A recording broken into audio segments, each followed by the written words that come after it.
question du territoire, moi, je trouve qu'il y a une bonne façon d'y répondre. C'est une phrase de Guillaume Leget, mon collègue, qui dit finalement dans les institutions, ces jeunes qu'on accueille, ils ont une histoire, ils ont un récit. Et quand on a commencé à réfléchir à ces questions de territoire, il disait ces gosses-là, ils ont une histoire, on va leur donner une géographie. L'intelligence territoriale, c'est un catalyseur de la proximité. C'est-à-dire qu'on ne prend pas assez en compte le facteur humain, le facteur des représentations, le facteur climatique. On ne le prend plus en compte.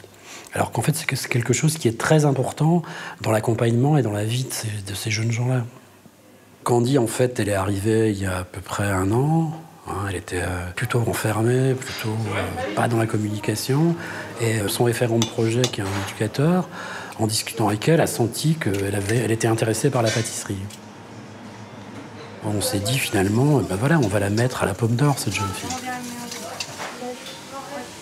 Parce qu'elle pourra faire de la pâtisserie.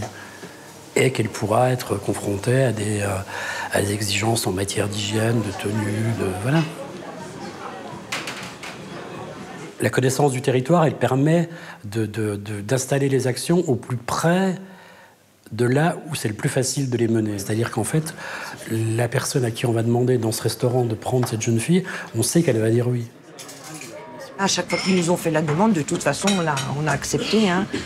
Donc oui, on a déjà eu quelques stagiaires et ça s'est toujours bien passé avec l'équipe qui encadre, donc ils connaissent l'établissement. C'est un bon établissement de découverte dans la mesure où on fait tout nous-mêmes, donc ça leur permet vraiment de bien cerner le travail. Ils sont aussi accueillis par une équipe en cuisine de jeunes, ils sont tous jeunes, donc le courant passe bien. C'est un moyen aussi de découvrir le monde du travail et pourquoi pas s'orienter vers un métier. Aujourd'hui, dans son projet, c'est quand même la pâtisserie qui l'intéresse le plus. Donc là, on va essayer de lui trouver éventuellement un apprentissage chez un pâtissier. On a beaucoup de jeunes, nous, qui sont intéressés par les métiers de la restauration. Par exemple, ce qu'on peut leur proposer, c'est des lieux où il y a une vraie formation qualifiante autour de la restauration, mais une formation qualifiante à l'EFPA, c'est-à-dire une formation avec des formateurs, des encadrants qui sont des gens qui adhèrent aux valeurs de la LEFPA.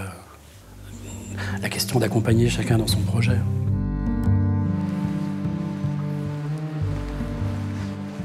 Cette France périurbaine, elle est quand même faite en majorité de gens qui sont en difficulté. Notre principe de travail à nous, c'est de faire un pas de côté et de regarder un petit peu, et de regarder l'autre différemment. Et de le voir je dirais en plein et pas en creux. Cette expertise humaine qu'on a dans le social, le médico-social et qu'on a dans la LEFPA, elle peut permettre effectivement on peut espérer qu'elle permette de changer un peu le regard de la société sur ces gens qui sont du mauvais côté de la rue, le côté où il n'y a pas de soleil. Voilà, je pense qu'on participe de ça.